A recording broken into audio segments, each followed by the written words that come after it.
up by 175,000 to 243,000. EU citizens accounted for two-thirds of that, including arrivals from Romania and Bulgaria. David Cameron, the Prime Minister, has previously promised to reduce net migration to below 100,000, and he promised to do that by next year.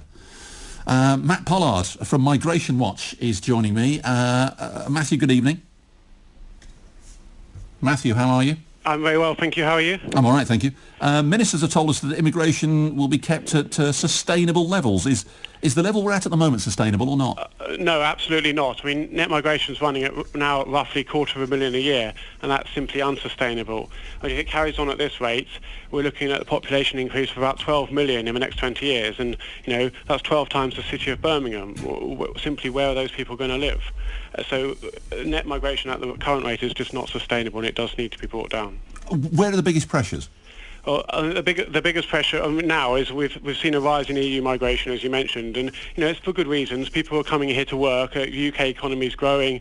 The rest of Europe's in a lot of trouble. Southern Europe, they've got very high unemployment, and as the rest of Eastern Europe is still relatively poor compared with the UK. So this is sort of ongoing incentive to come to the UK, but we just can't have the numbers coming going forward that have been coming recently.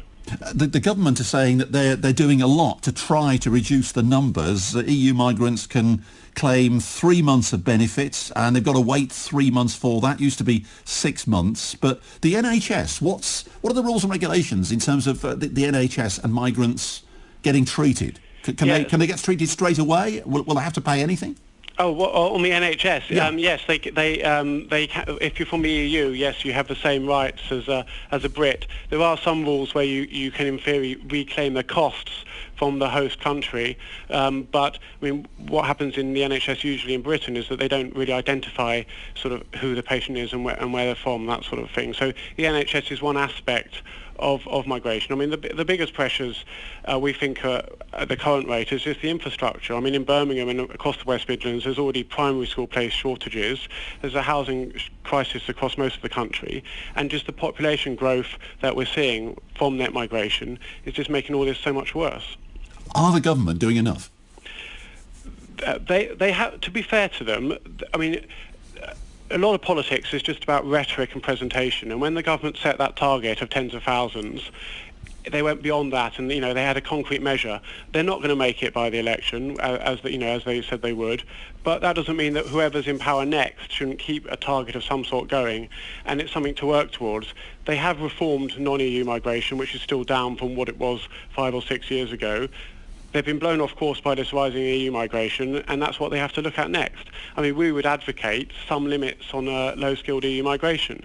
It's one thing coming here to take a sort of highly skilled job as an engineer or something, but, frankly, we still have 2 million unemployed in this country. We still have quite high youth unemployment. We don't need lots and lots of people to come and do relatively low-skilled jobs, and they should be working with their other EU partners to try and reform the rules so they can actually control that. Matthew Pollard from Migration Watch. Matthew, good to talk to you. WM